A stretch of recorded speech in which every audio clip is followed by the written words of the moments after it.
La exquisita ignorancia radio. Oídos nuevos para propuestas nuevas.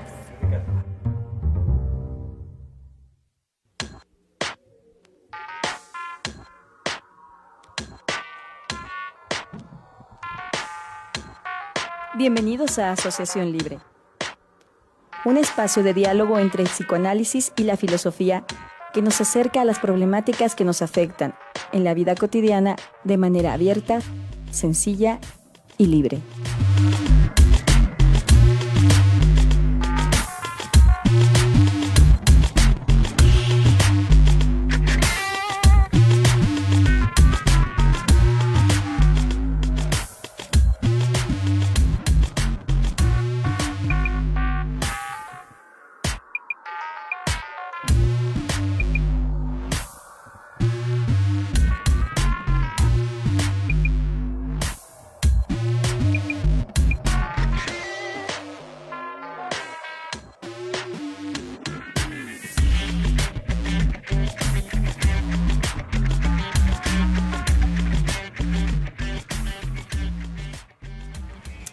Muy bien, buenas tardes, buenas noches, bienvenidos, bienvenidas sean a una emisión más de este programa Asociación Libre.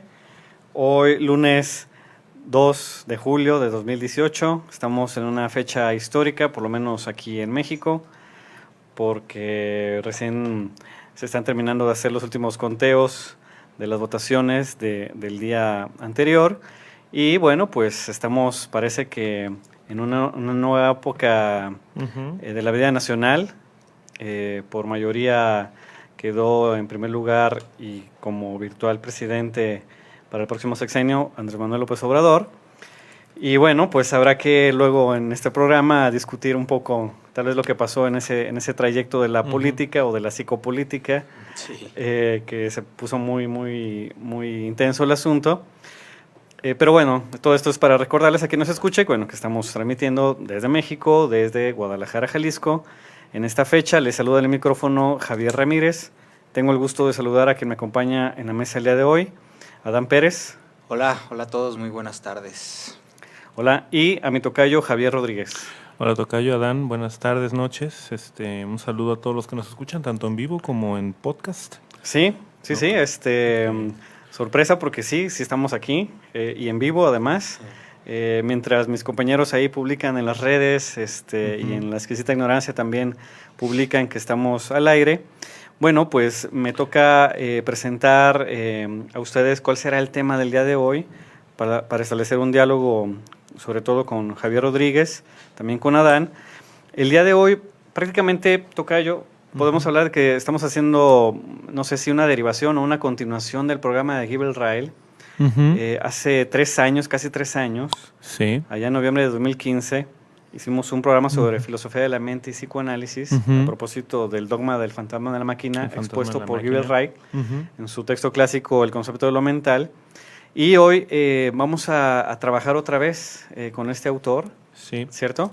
Que tú dices que es una continuación. Yo digo que fue derivación, fue más bien una serendipia. Ándale. Yo no me acordaba que habíamos hablado ya del Gilbert Ryle. Sí, ¿no? sí. Entonces, cuando vamos a hablar de Gilbert Ryle, fuiste tú el que me dijo, que ya habíamos hablado de él. Yo, ¿en serio? Sí, y aquí estuviste, tú conduciste. Sí, pero es que bueno, ya... No, fue hace un buen... 3 años. Sí, casi 3 años. 3 años. Entonces, ya, ¿no? el chiste es que vamos a hablar de Gibel Rael. Vamos a retomar algunos aspectos que no alcanzamos a discutir, a comentar en aquella ocasión sobre este texto. Les recordamos que el texto de Gibel Rael, publicado en 1951, prácticamente se convirtió en un clásico de la filosofía analítica, de la filosofía occidental, de la filosofía de la mente occidental, porque planteaba lo que llamó el mito del fantasma en la máquina, o el dogma del fantasma en la máquina. Y bueno, pues en aquel programa discutíamos que Gibel Rael ubicaba al psicoanálisis como un representante de esta doctrina oficial, ¿no? En la primera parte de aquel programa expusimos las premisas de su argumento, y en la segunda pues tratamos de por lo menos cuestionar, discutir qué tan pertinente era esa crítica aplicada al psicoanálisis, y concluíamos, por lo menos en ese momento, que la crítica de Gilbert más bien se estableció a nivel académico, porque denotaba que no había una lectura detallada del psicoanálisis, sino que era a partir de un decir, digamos, convencional de la época, de su contexto académico, en el que pues de alguna manera ya se hacían ese tipo de críticas, ¿no? Y él la argumenta a partir del dogma del fantasma en la máquina, ¿no? Sí. Que hay un detalle ahí con eso, tocayo Adán, que vale mucho la pena mencionar. En todo el texto de Gilbert Wright no hay una sola cita, no hay una sola referencia. Por ahí se interpreta esto como una posición ética de Ryle de no evidenciar a aquellos a los que estaba evidenciando. Claro. ¿No? O sea, menciona, por ejemplo, a René Descartes, ¿no? Sí. Por ahí menciona de pasada a Freud, Sí. a uno que otro autor por ahí los menciona, pero jamás elabora una cita, jamás refiere directamente, ¿no? a la obra de un autor. Sí. Entonces, como decía, por ahí se argumenta que es una posición ética de no evidenciar, pero a mí más bien me parece que esto puede ser resultado de una no lectura. O ese es el estilo al que se refería. O ese es el estilo. Sí. Pero bueno, eso también es un detalle que vale mucho la pena mencionar, ¿no? En ocasiones, precisamente de estas posiciones analíticas se critica el estilo de los posmodernos, y bueno, también el estilo tiene sus fallas, ¿no? De los posmodernos o de los continentales o de los que tienen un estilo pues, diferente, ¿no? Sí, Afortunadamente no estamos en esa diatriba de cuál estilo es mejor. El hecho es de que en esta forma de exponer de Gilbert Ryle, bueno, se estableció un lugar común que se sigue repitiendo a nivel académico en estas décadas, y podemos decir que incluso hasta en lo cotidiano, ¿no? En algún programa también Javier Rodríguez nos hablaba de la representación social del psicoanálisis.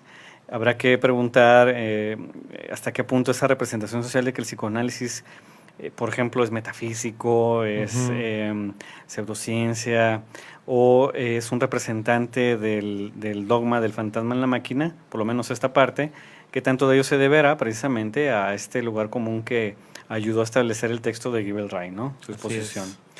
Entonces, para decirlo de manera general, esta doctrina parte del supuesto, esta doctrina tradicional o clásica que va a cuestionar Gilbert Ryle en filosofía y en psicología, pues plantea que existe el dualismo mente-cuerpo, que hay una entidad que antecede el funcionamiento del cuerpo como entidad física. Esta entidad de carácter psicológico no tendría los atributos espaciales que tendría, por ejemplo, el cuerpo, y sin embargo tendría la capacidad de afectarlo, de influirlo, incluso de dirigirlo. De ahí que llegue a utilizar la pequeña metáfora del hombre dentro del hombrecito, dentro del ¿no? hombre, del hombrecito dentro del hombre, ¿no? La caricatura del psicoanálisis que se ha difundido plantea que pues algo hay de eso, ¿no? Cuando se habla, por ejemplo, del super y yo, el angelito y el diablito, el angelito, el diablito o el ello, ¿no? Que fíjate que el otro día, perdonando la anécdota, estaba platicando con un amigo que se llama Rafael Cano, él es psicoanalista, y me decía que esa caricatura no solamente es excesivamente simplificadora, sino que es abiertamente errónea, en el sentido de que normalmente se representa al ello como el diablito y el super yo como el angelito. Pero dice, no, debería ser al revés. El super yo es la cosa más castrante, horrible, tenebrosa e incómoda del mundo, ¿no? Sí, sí. O sea, siguiendo un poco el juego de esa caricatura. Siguiendo el ¿no? juego de la caricatura, o sea, nos Así damos es. cuenta de que a veces ese tipo de como de caricaturas, como de representaciones desde También las cuales hacen fallan las ahí. críticas, también fallan. Sí, también denotan esa ignorancia y el dolo, ¿no? Con el que se hacen. Entonces, a partir de este planteamiento de la distinción entre res cogitans y la res extensa que hacía Descartes, el establecimiento de este dualismo, esta entidad no material que gobierna sobre otra entidad que sí es material, la mente sobre el cuerpo, el cuerpo regido por una entidad no material, una especie de hombrecito ahí invisible e interno, es que van a aparecer las premisas de lo que establece este dogma en un primer momento y en un segundo, en el texto de Ryle, los problemas que conlleva esa postura, ¿no? Por mencionar algunos, en estas premisas del dogma del fantasma en la máquina, la idea de que todo ser humano tiene un cuerpo y una mente, como lo decíamos, ¿no? De que solo el que tiene esa experiencia propia de su propia mente puede tener certeza de que tiene una mente, Sí.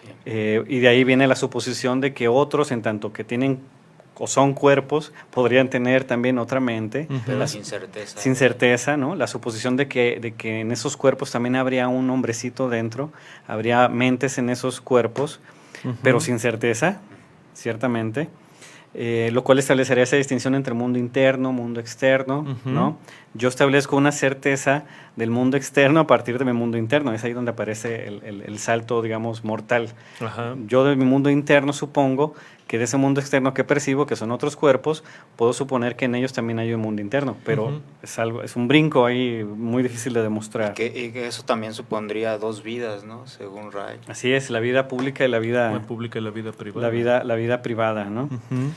Y él establece una de las premisas más problemáticas, esta premisa de que, pues de manera normal, cotidiana, suele ser que la persona puede aprender lo que directa y auténticamente ofrece el estado de sus operaciones mentales, ¿no? O sea, él plantea que en general, pues tenemos la capacidad de aprender lo que pensamos, ¿no? Lo que queremos, etcétera, lo que sentimos, y va a reducir esas incongruencias que ubica el psicoanálisis, ¿no? A manera de lapsus, de errores en los actos, etcétera, como una especie de hipocresía, ¿no? Él dice que por lo general, sí. Sí podemos aprender lo que otorga esa mente, ¿no? Mira, te puedo leer Sí, claro. una cita, es exactamente de esas que volteas al Y ahí texto está. y ahí está, ¿no? Sí. La cita, mira. Esta está en la página 27 del texto del concepto de lo mental, que ahorita decimos algo del estilo, ¿no? Hablando de... Sí. Está un poco extraño, dice. Es cierto que Freud ha aportado recientemente, este texto es de los 50, ¿no? Del El 51. concepto de lo mental 51. Entonces Freud murió quizás 15, 18 años antes. Dice, es cierto que Freud ha aportado recientemente elementos que parecen mostrar que hay canales tributarios que permanecen ocultos a su dueño. Hay quien actúa guiado por impulsos cuya existencia niega insistentemente. Algunos de sus pensamientos difieren de los que está dispuesto a aceptar y algunas de las acciones que cree que desea realizar no son deseadas efectivamente. Es absorbido por su propia hipocresía e ignora a la perfección hechos de su vida mental que, de acuerdo con la doctrina oficial, habla del dualismo cartesiano, deberían serle evidentes. Y luego dice, además que se me movió el texto. Pero bueno, ahorita lo encuentro, ¿no? Pero aquí lo que está planteando Gilbert Ryle es eso, ¿no? Que si nosotros partimos de esa idea de lo que él llama el error cartesiano, este error del dogma del fantasma en la máquina, entonces pareciera que hay una especie como de contradicción ahí en el sentido de que al haber un mundo interno y un mundo externo, una mente, un cuerpo y todo eso, el individuo debería estar plenamente consciente de aquello de lo que dice no ser consciente. ¿Sí? Es decir, hice algo que no quise hacer, pero como no me di cuenta que lo hice o no me di cuenta de que no quería hacerlo, entonces he sido absorbido por una hipocresía, ¿no? O sea, esa es como la respuesta que da Gilbert Ryle, ¿no? a ese problema, la hipocresía, que al final de cuentas es un acto plenamente racional y consciente, ¿no? O sea, eso de ser hipócrita no tiene nada que ver con otras cosas más que con la voluntad de serlo. Y precisamente ahorita, Tocayo, que estabas hablando de eso, estaba así con los ojos fijados en esa cita, ¿no? Y me llamó muchísimo la atención porque lo que parecería ser en un primer momento un planteamiento de problema muy interesante de parte de Gilbert Ryle, de tajo lo corta, ¿no? Sí. Al ubicar en el ámbito de la hipocresía esa problemática de la que Freud ha mencionado y que ciertamente es diferente a lo que él está dispuesto a plantear un poco más adelante, ¿no? Entonces, es como de llamar la atención Sí. y me parece que es como muy sintomático de esto que estamos diciendo. Se hace crítica a una postura, pero normalmente se elimina de tajo todas las problemáticas que vienen de los planteamientos que se están criticando para darlos por cerrados, ¿no? En este Sí. caso, llevar la cuestión de la inaccesibilidad de ciertos aspectos de la conciencia, por decirlo así, llevarlo al nivel de la hipocresía. Sí. Entonces, no sé, por ejemplo, a mí me invitan a una fiesta donde no quiero ir, ¿no? Digamos una fiesta familiar de esas muy aburridas, ¿no? Y de repente se me olvidan las llaves, ¿no? No las encuentro, pierdo las llaves. Cualquiera de nosotros podría decir que evidentemente desde el principio eso indica que yo no quería ir a la fiesta y busqué la manera, tal vez sin darme cuenta, de no hacerlo. Pero ahí Gilbert Ryle, al menos en este primer momento, cortaría de tajo toda problematización, llevándolo al punto de decir, es que sí querías ir, pero no eres lo suficientemente valiente como para admitirlo, entonces te escudas en el hecho de algo totalmente ingenuo, algo totalmente inocuo, ¿no? Y eso te pone en el nivel de la hipocresía, ¿no? O sea, ese es, digamos, como el primer corte que hace Gilbert Ryle a toda su problematización. Ahora, ¿no? ahí entonces, en esta premisa hay dos niveles, o sea, porque Ajá. en uno está el nivel de la doctrina oficial. Así es. O sea, para la doctrina oficial, este acceso al estado mental propio tendría que ser evidente, tendría que ser transparente. Así es. Es ahí cuando se tendría que aprender. Obviamente, a partir del psicoanálisis, que es una de las pocas ocasiones en el texto en el que Ray menciona a Freud, no es casual que por lo menos lo ubique allí. Aunque no tenga, obviamente, el aparato ahí conceptual para exponerlo a detalle y tal vez discutirlo, el hecho es de que lo ubica. Entonces, eso ubica, digamos, un subnivel de esta premisa, que sería el de Gilbert Ryle. O sea, él plantea que en la doctrina oficial los estados mentales son evidentes bajo la reflexión que tenemos de ellos, ¿no? Yo reflexiono qué quiero sentir y lo voy a saber. Así es. ¿No? ¿Qué quiero? Lo voy a saber. ¿Qué siento? Lo voy a saber, etcétera. ¿Qué pienso? Etcétera. Digamos que para la doctrina oficial el estado mental es evidente, pero él plantea que existe, aunque no tiene la terminología analítica, que existe por lo menos un cierto resquicio. Ahí. Entonces, otra manera de leer esto es que aunque no desarrolló ese resquicio, por lo menos lo intuye. Lo intuye. Es problemático, pero su solución es ahí donde creo que cierra la ventana, como dice Tocayo, porque a partir de que lo ubica es como si se asomara y lo cerrara. Dijera, bueno, no es tan importante. Por lo general sabemos, pues ciertamente, que pensamos, que queremos, que sentimos. Claro. O sea, en ese sentido, él le da, digamos, cierto aval a la doctrina oficial de este dualismo. O sea, que por lo general solemos saber qué pensamos, qué decimos, qué hacemos. O sea, es la normalidad. Y por lo tanto, esa anormalidad queda excluida.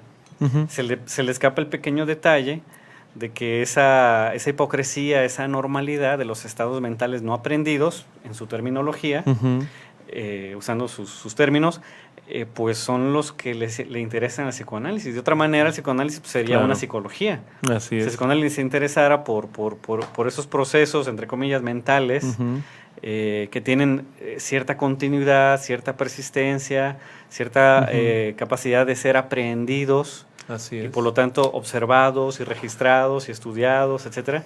Bueno, pues no sería psicoanálisis. Y es que ese cierre de ventana, como le llamas, Tocayo, tiene implicaciones tanto a nivel teórico como epistemológico.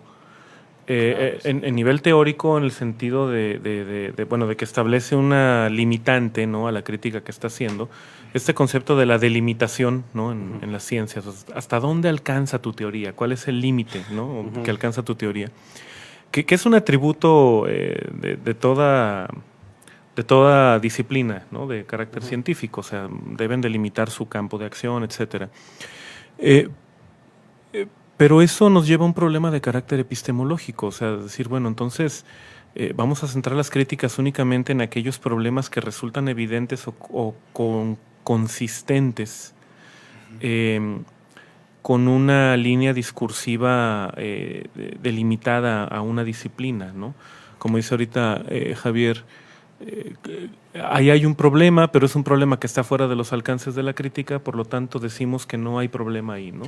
A lo mejor ¿no? por eso utiliza el sentido del mito filosófico, ¿no? Así es. O sea, al decir que una teoría la convierte en mito, pues bueno, es un decir que igual en ocasiones sirve para acercarse a una cierta realidad, Ujú. pero se le quitan todos los atributos científicos, ¿no? Decir que el concepto de lo... ¿Cómo era? La doctrina oficial es un mito, Ujú. pues ya le quitas toda esa categoría de por qué adentrarse si tú eres una Claro. especie de ciencia, ¿no? Y es que en ese sentido tampoco queda claro, o al menos a mí no me quedó claro, si Gilbert Ryle le llama mito porque es mentira o le llama mito porque cristalizó como mito en la práctica de los académicos, Sí. ¿no? O sea, ¿sí me explico? Sí. O sea, un mito por definición es un relato que no es verdad, o sea, es un relato que sirve para explicar los orígenes de una cultura, de un pueblo, pero que sabemos que no es factualmente verdadero. Sí. Sin embargo, aquí no me queda claro si Gilbert Ryle está hablando de un mito, del mito del dogma oficial, asumiendo que es absolutamente falso, por lo tanto es un mito, o asumiendo que en la lectura que se ha hecho del dualismo cartesiano, este se ha cristalizado en un mito que ya no se cuestiona. Eso es algo que no queda muy claro tampoco, pues. Pero en este sentido podemos dar cuenta de que, como dice Javier, ciertamente observa ahí ese resquicio, algo ahí que es problemático, pero decide cerrar la puerta. Se queda lo que en una cierta filosofía de la mente, no recuerdo ahorita el autor, pero bueno, lo averiguo, le llaman el problema fácil, ¿no?, de la conciencia. El problema fácil es observar todas aquellas manifestaciones externas de la subjetividad, ¿no?, del pensamiento de los individuos, pero no cuestionarse por los aspectos ocultos a la evidencia empírica. ¿Sí? O sea, que ese sería el problema difícil, ¿no?, de la conciencia, preguntarse qué hay en esa ventanita que nos muestra una inconsistencia. Gilbert Ryle la cierra bajo el término de hipocresía, Sí. ¿no? Y ahí ya hay un pequeño problema, Y esto ¿no? que decías ¿no? que ahorita te interrumpí, perdón, del No. cambio epistemológico también, Ajá. como, o sea, era el cambio de conceptualización de las relaciones del hombre, o como... No, lo comentaba como un problema de carácter epistemológico porque tiene que ver con la delimitación de los alcances de una disciplina. En este caso, por ejemplo, al plantear esta situación de que hay como elementos que permanecen, elementos de lo mental que permanecen ocultos a su dueño, Gilbert Ryle está aceptando algo que él mismo reconoce. El acceso a los contenidos, no se me ocurre ahorita otra palabra, ¿no? Pero el acceso a los contenidos de una mente es privilegio de ella misma. O sea, Sí. ninguna otra mente Nadie puede acceder. constatar, ¿verdad? O sea, nadie más puede constatar el pensamiento del otro más que el mismo que está pensando. ¿Sí? Digo, esto que suena como bien extraño, ¿no? Pero es una premisa de origen al texto de Gilbert Ryle. Y eso lo lleva a dos conclusiones que son al menos un poco me parece problemáticas, ¿no? La primera es que en circunstancias normales toda persona puede aprender directa y auténticamente el estado y operaciones de su propia mente. No dice que son estas circunstancias normales. Por ahí menciona que excepto los idiotas y no me acuerdo quién más, ¿no? Pero en circunstancias normales todo el mundo puede tener acceso al estado y operaciones de su propia mente, ¿no? Sí. Y eso tiene como corolario que la mente del otro es por sí misma en este primer momento inaccesible. Por eso digo que se trata de un problema de carácter epistemológico, porque está planteando un cierto límite al acceso del conocimiento de lo mental, ¿sí? O sea, de delimitación de la disciplina, pues. Sí. Eso es a lo que me refería, ¿no?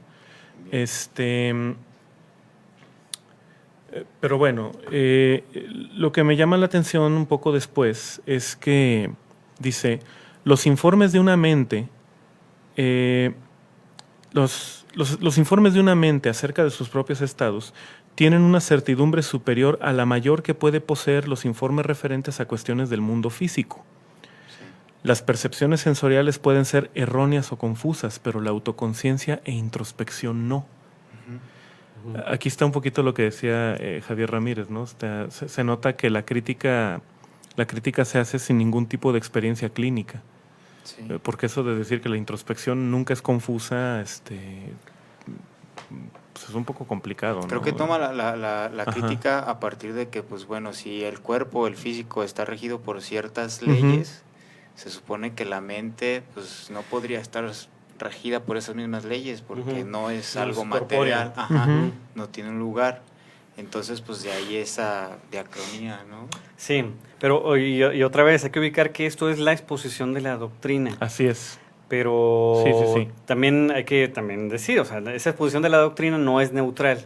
No es que No. la doctrina exista y él solo la describe, ¿no? No, él en realidad la está estableciendo. Ujú. Él está estableciendo cuáles son los principios de esa doctrina oficial. Entonces, estos principios, incluso desde que los leemos, hacen ruido con la afirmación de que eso se le pueden asociar o atribuir al psicoanálisis. Ah, sí. Es ahí Sí, donde, sí. Donde estamos como en ese filo. Ujú. No es que Gilbert Ryle esté de acuerdo con esa doctrina, porque después la va a criticar. Sí. Lo interesante Ujú. es más bien cuando él asocia esa doctrina al psicoanálisis. Va a decir, bueno, el psicoanálisis es representante de esta doctrina. Así es, porque Ajá. incluso después de esto que hemos mencionado, él en el mismo texto habla del absurdo, ¿no? De la doctrina oficial, y ahí es en donde introduce el llamado dogma del fantasma en la máquina. Ajá. El asunto es que hace una crítica en términos de categorías lógicas, lo cual me parece correcto, por supuesto, ¿no? Sí. Digo, se tiene que hacer así. Pero, como decía ahorita Javier Ramírez, de ahí a asumir que el psicoanálisis es una extensión de esta doctrina, que sus principios pueden aplicarse directamente, bueno, ahí sí me parece que hay una falla, Bueno, ¿no? tendremos que explorarlo con más detalle en sus Así premisas. es. Por lo pronto, Tocayo, estamos en el tiempo del corte. Así es. ¿Qué elegiste para escuchar en este día que tal vez no falte mucho para que llueva? Bueno, hablando de... ¿Ah? esto fue es una pieza de un vinilo que se me arruinó con la lluvia. Vinilo. Un vinilo. Mira, Sí, tan tuve cotizados que están ahorita otra vez. tan cotis que están.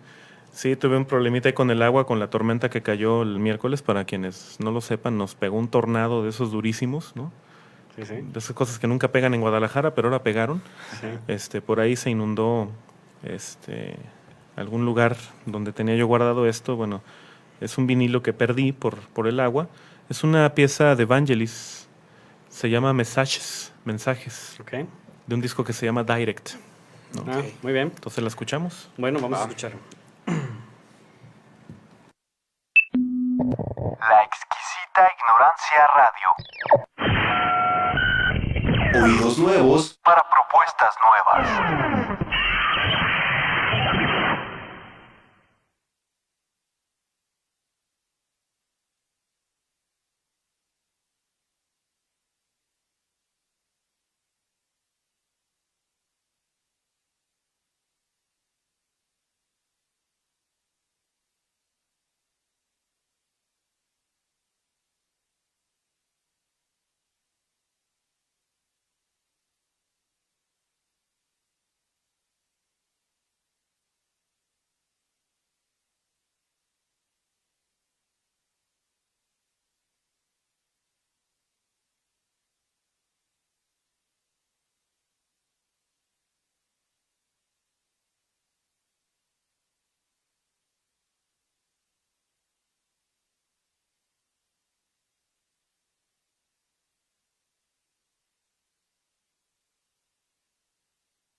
La exquisita ignorancia radio. Oídos nuevos para propuestas nuevas.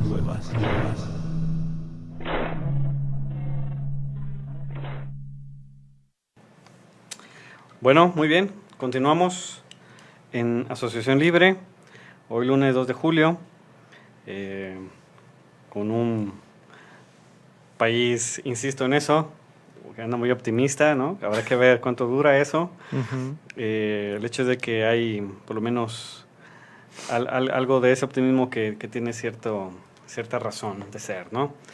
Y lo que siga pues va a estar muy bueno, ¿no? Cuando el asunto se ponga feo, a ver qué hacen los que andan muy optimistas ahora, ¿no? A ver. Pero bueno, ese es otro tema. Yo como que me quiero adelantar, ¿no?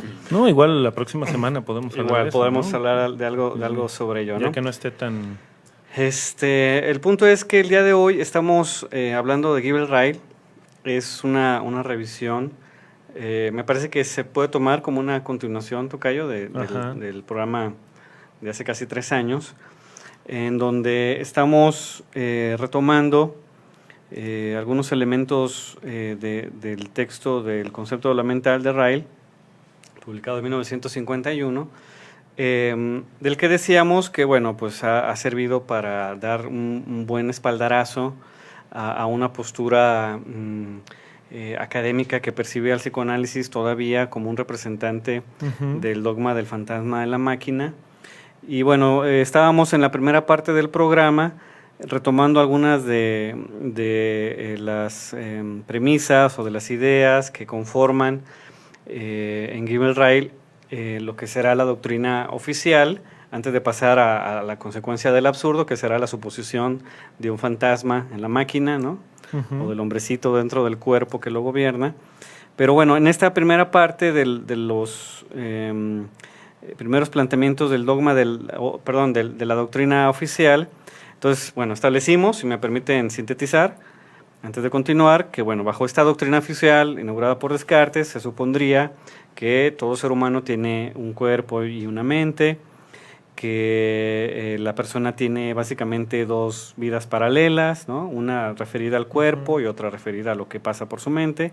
La primera es pública, la segunda privada. Quedará ahí pendiente el problema clásico de cómo explicar la relación que hay entre una y otra, si una es incorpórea y la otra es corpórea. Y eso también es un problema de interior-exterior, ¿no? ¿Cómo sería eso? Pues sí, lo exterior que se manifiesta en los movimientos del cuerpo. Ajá, sí, exacto. Y lo interior. ¿Cómo lo interior determina lo exterior? Sería la cuestión ahí, exacto.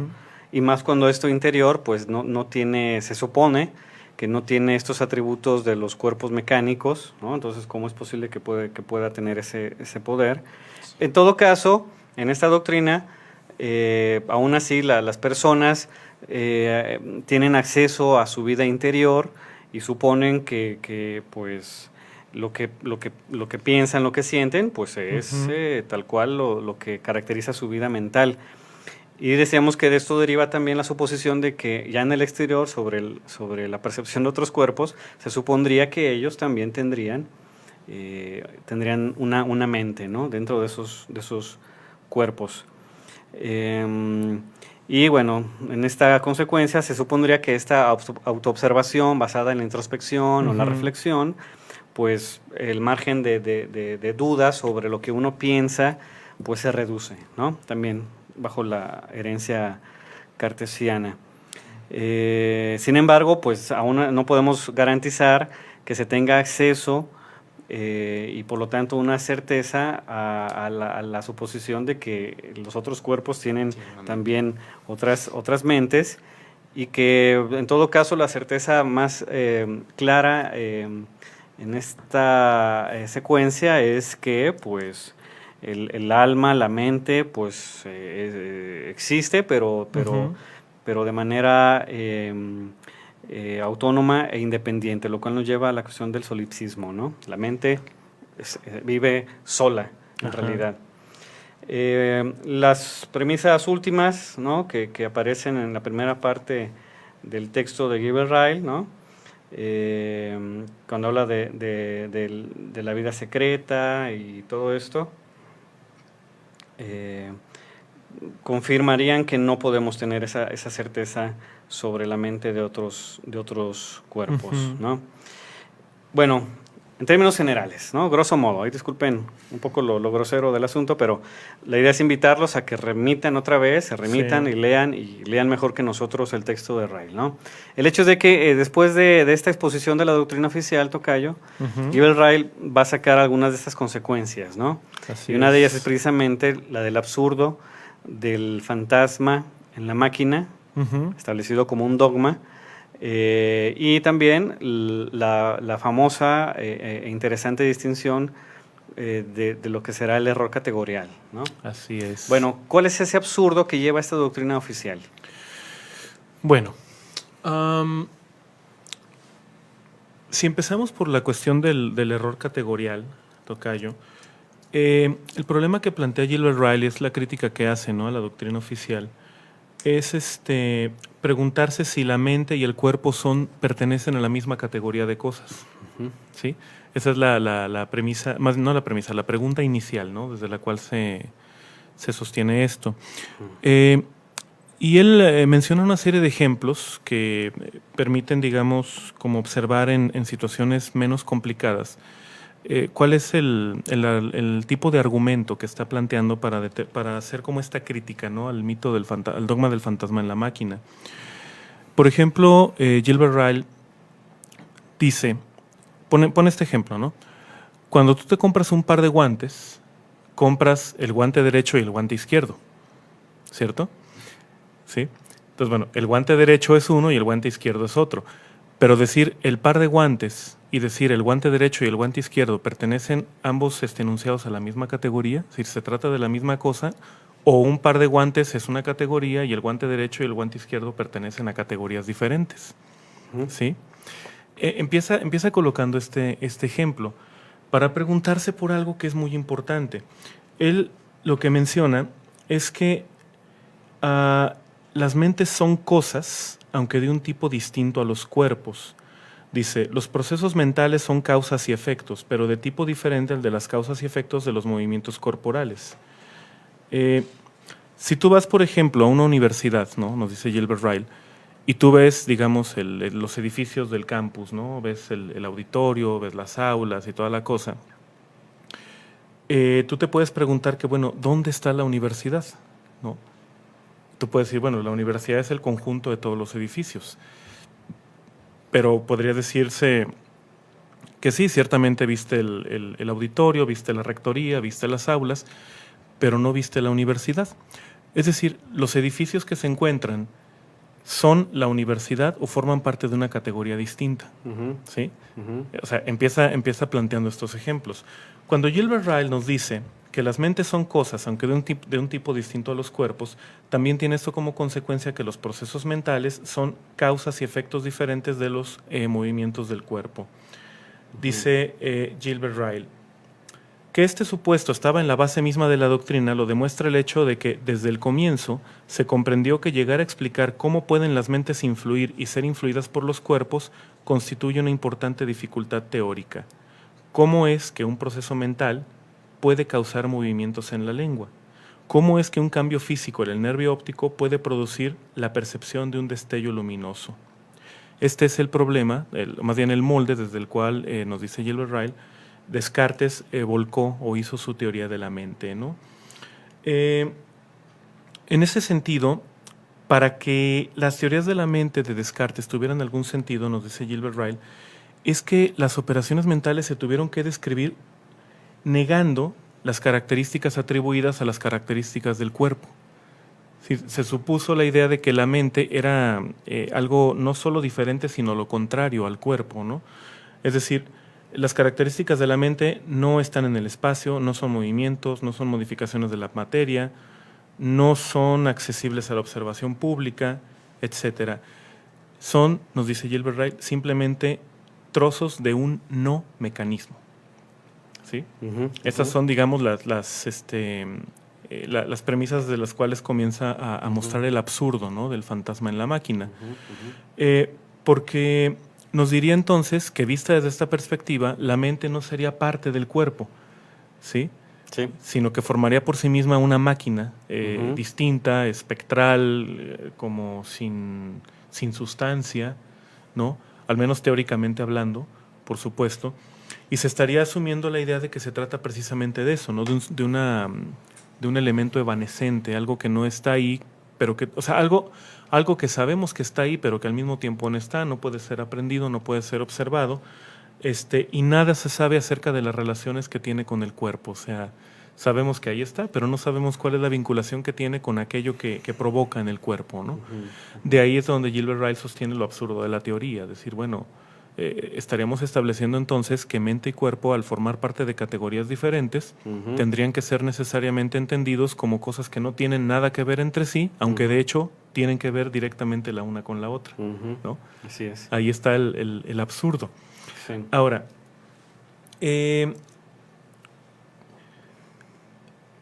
asumir esto implicaría entonces que mente y cuerpo tendrían que o estar regidos por leyes diferentes o estar regidos por las mismas leyes. Ujú, ¿Sí? ujú. O sea, solamente hay, digamos, esas dos posibilidades. Entonces, si la mente, el cuerpo está regido por leyes mecánicas estrictas, seguimos entonces que la mente estaría regida por leyes no mecánicas. ¿Sale? Ujú.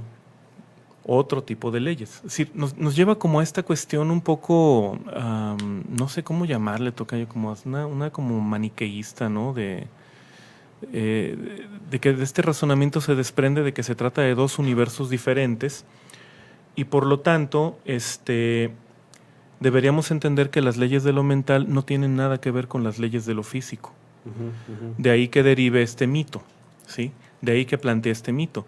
Ahora, la parte interesante es que luego el mismo Gilbert Ryle, bastante más adelante en el texto, plantea el psicoanálisis como un representante de este tipo de dualismo, ¿no? Ujú. Asumir que en el psicoanálisis se sostiene que la vida mental puede ser hasta cierto punto independiente de la vida física y a la manera de un fantasma, a la manera de un espectro, está ahí, sin ningún tipo de conexión lógica la mente con el cuerpo. Dicho de una forma muy sencilla, a mí me da la impresión de que en esa crítica Gilbert Ryle no está planteando una cuestión que esté derivada, digamos, de una experiencia de carácter clínico, de una experiencia de carácter empírico, sino de una cuestión de carácter meramente lógico. Ujú. ¿Sí? Porque de hecho, bueno, sabemos que Gilbert Ryle era muy afecto, ¿no?, a la filosofía del lenguaje, y de ahí que más que plantearse las cosas desde una perspectiva empírica, las llevara desde una perspectiva de carácter analítico. ¿Sí? Entonces, bueno, este es, Sí. digamos, el absurdo, ¿no?, Sí. que plantea Gilbert Ryle. Sí, bueno, Tocayo. él le llama a eso Ujú. una hipótesis paramecánica. Así es. Si los procesos mentales son causas y efectos, pero de tipos diferentes al de las causas y efectos de los movimientos De los corporales, movimientos corporales. la única forma de pensarlos es en términos de una especie de hipótesis paramecánica. Ujú. En tanto que hay procesos físicos y hay procesos mentales que causan los movimientos corporales, pero al mismo tiempo no hay una conjunción causal de elementos físicos con elementos paramecánicos, se vuelve absurda esta doctrina, Ujú. ¿no?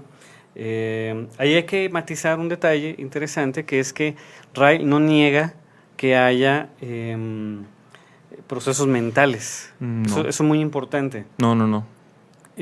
O sea, no se va a ir por la fácil, como lo hizo Watson, ¿no? Ujú. O incluso el mismo Skinner, ¿no?, ya en el conductismo psicológico, en términos de que no fuera relevante considerar esos estados. El gran problema es cómo explicarlos. Ujú. Si los ubicamos dentro de la doctrina oficial, para él simplemente caerían en estos callejones sin salida. Entonces, claro que hay voluntad, claro que hay sentimiento, claro que hay pensamiento, Ujú. etcétera, pero el problema es pensarlos como elementos que anteceden causalmente a los procesos del cuerpo. De ahí que su propuesta, su derivación sea el famoso conductismo filosófico. Un conductismo que va a romper esa cadena causal para ubicar en la misma, digámoslo así, en el mismo cuerpo la causa de su accionar, no en un elemento espectral o fantasmal o fantasmático que antecede. Claro. En tanto que esa entidad se presuponga problemáticamente que necesariamente deberá compartir algunos atributos de estas entidades mecánicas, ¿no? Entonces, ese es un problemón. Otra cosa es que fue de ese conductismo. En el programa pasado decíamos que fue muy bien adoptado por el conductismo psicológico, Sí. porque les ayudaba precisamente a tomar distancia de esa doctrina oficial y evitar los callejones sin salida. A veces, en todo caso, pues está bien, ¿no? Pero pues no es nuestro problema. Nuestro problema es Así que es. nuestro problema es la pregunta de cómo queda el psicoanálisis en esta exposición de la doctrina oficial, del dogma del fantasma en la máquina y la relación que hace Ryle del psicoanálisis con esa doctrina. Es ahí donde aparece lo problemático. A propósito, ya casi para terminar, el programa, no sé si el tema, Mauricio, supongo que es Mauricio Méndez, a quien le mandamos un saludo. Y si no lo es, bueno, pues... Y si no, pues un gracias. saludo también, muchas también gracias. también a Mauricio. Si no es él, entonces, si son dos, pues saludos a los dos, ¿no? A Mauricio, el que mandó el mensaje, y a Mauricio Méndez, ¿no? Y si son dos, qué difícil, ¿no? Sí. Pues la pregunta que nos hacen. La pregunta creo que tiene todo el sentido plantearla. Otra cosa será su posibilidad de respuesta. En el chat de La Exquisita Ignorancia nos manda saludos y plantea esto: desde el psicoanálisis, ¿qué se entiende por lo mental o lo psíquico? Algo físico, diferenciado a lo físico, un epifenómeno, etcétera, otra cosa. ¿Qué va a ser de ello, no? Decíamos en el corte musical que la pregunta es muy interesante porque hace caso de que, bueno, desde el mismo nombre del psicoanálisis, pues está el elemento psíquico ahí. O sea, nos guste o no, por tradición, conlleva a ese problema. Si el psicoanálisis no es dualista a la manera de esta doctrina oficial, entonces eso que lleva en su título lo psi o lo psíquico, ¿dónde queda? Quiero, por lo pronto, a expensas de dedicar un programa a eso, Tocayo, tal vez lo amerite, creo que sí. Sí. Ubicar que algunas discusiones dentro del psicoanálisis, sobre todo por los lacanianos, y hay que tener paciencia de entender esa postura, porque cuando uno dice lacanianos todo el mundo brinca y ya se va corriendo, ¿no? Hay que tener cierta paciencia. Se plantea que en la historia del psicoanálisis, pues en efecto, las coordenadas en las que Freud vivió y con las cuales se enfrentó a los problemas, en primer lugar, clínicos, que le ofrecía la experiencia como médico primero y después como neurólogo, con el gran enigma de su época en la práctica clínica y médica, que era la histeria. Freud, en uno de sus famosas cartas con Fliess, él plantea que él va a pasarse a la psicología porque las coordenadas de la medicina y la neurología no le permitían ni entender para explicar lo que era la histeria, sus causas, sus efectos, sus problemas de cómo se manifestaba, y obviamente también su abordaje clínico. En aquel tiempo pues estaba por el lado de la neurología y en la práctica por el lado de la hipnosis y la sugestión. Estamos hablando de la década de los 80 del siglo XIX. Sin embargo, cuando Freud hace este pasaje a lo psicológico, recordemos que las coordenadas en las que él se va a ubicar son las coordenadas que le ofreció el planteamiento de Franz Brentano, este filósofo que con esta herencia del aristotelismo es el que le otorgó, digámoslo así, la categoría de representación la Vorstellung, que Freud pues va a usar como de manera muy cara, muy relevante para tratar de dar cuenta de eso que aparecía en su práctica clínica, ¿no?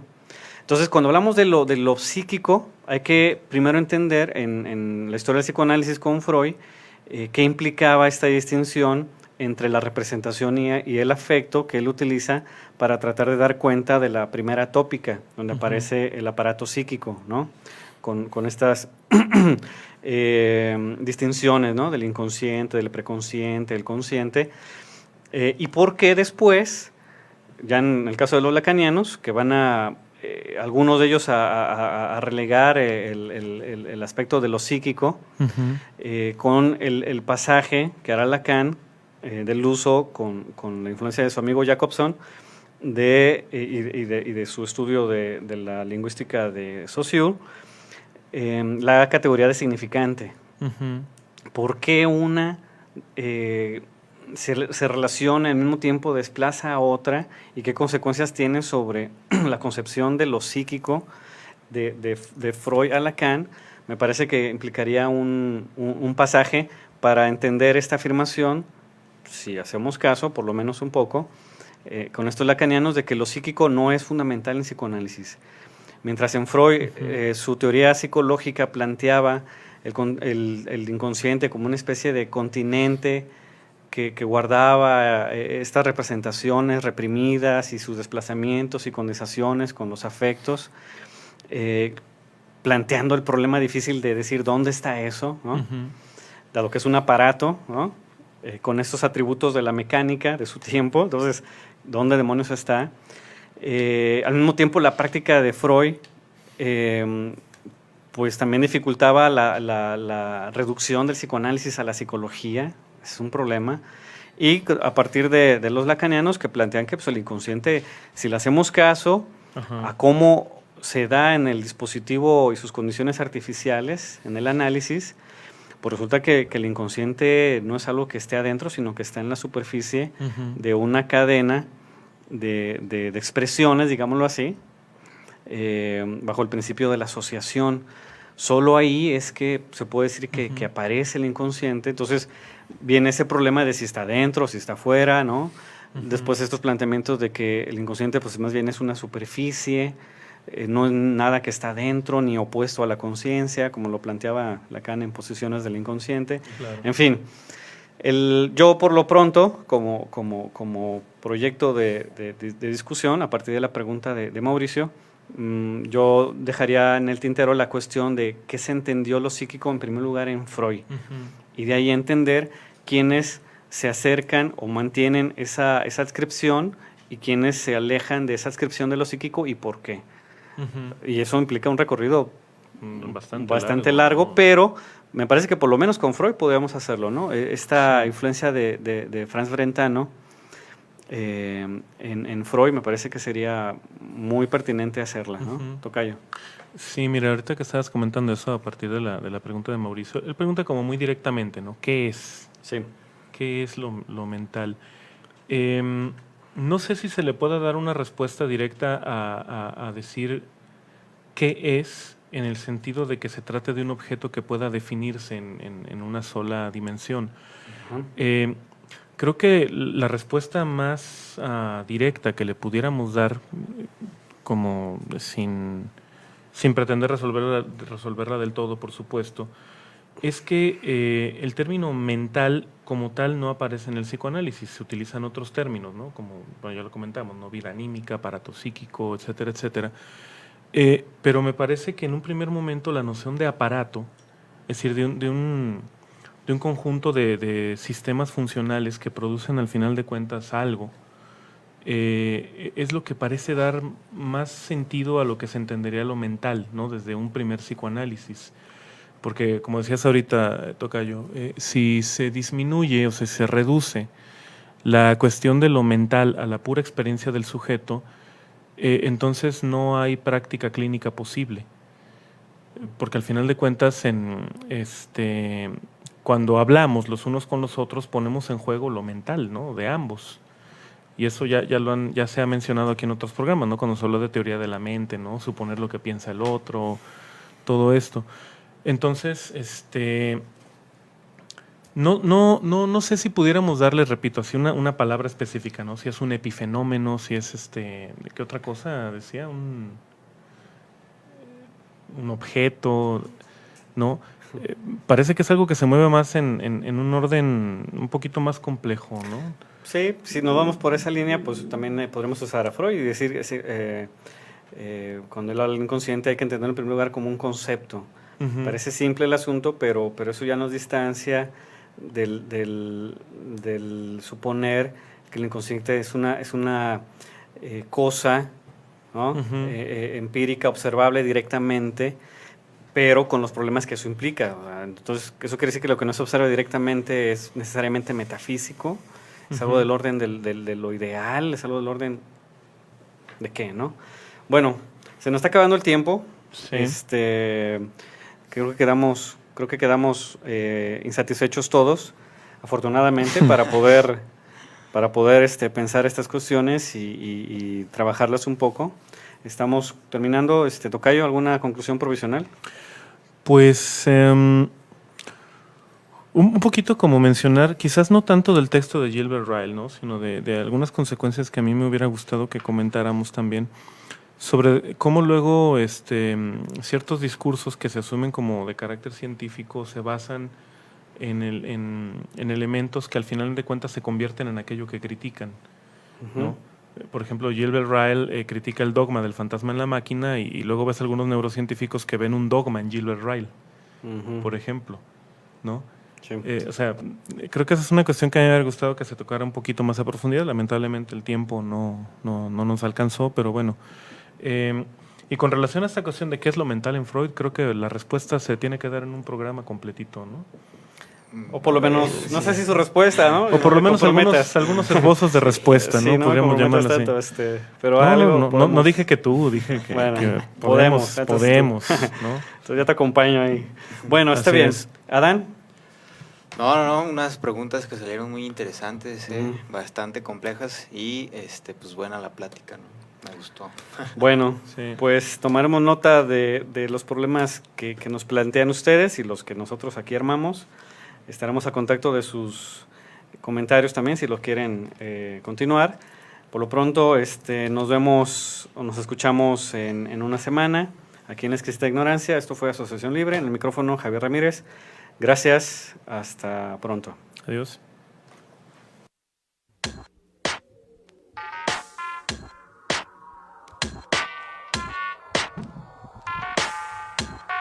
Es todo por hoy. Continuaremos explorando las cuestiones que afectan nuestra subjetividad desde el psicoanálisis y la filosofía. Nos escuchamos la próxima ocasión aquí en Asociación Libre por laexquisitaignorancia.com.